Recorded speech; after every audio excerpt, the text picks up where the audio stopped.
на обиколка. Дали може Яков Фак да спечели?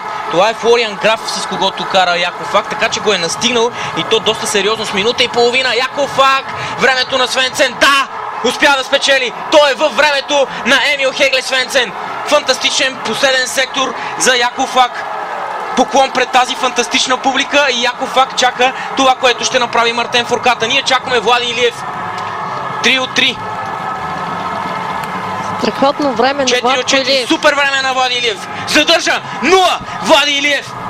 Това е невероятно. Невероятно представене. Великолепно. От тук нататък само ски бягането. Само ски бягането остава за Владимир Илиев, а той го може. Трябваше да направи 0 и я направи. Изглежда като най-силен резултат за Влади Илиев това състезание. 18 секунди на 6-та позиция излиза Владко Илиев. Наистина великолепно представяне на това момче. Ето, всеки, който знае и го е казал, че труда винаги се възнаграждава. Идва един такъв момент. Това ще бъде изключителен резултат за българския биатлон. И радващото е, че през този сезон и Краси Анев и Владко Илиев ще направят нещо, което от времето на Владо Величков не е имало за българските биатлонисти. Класиране между първите 10.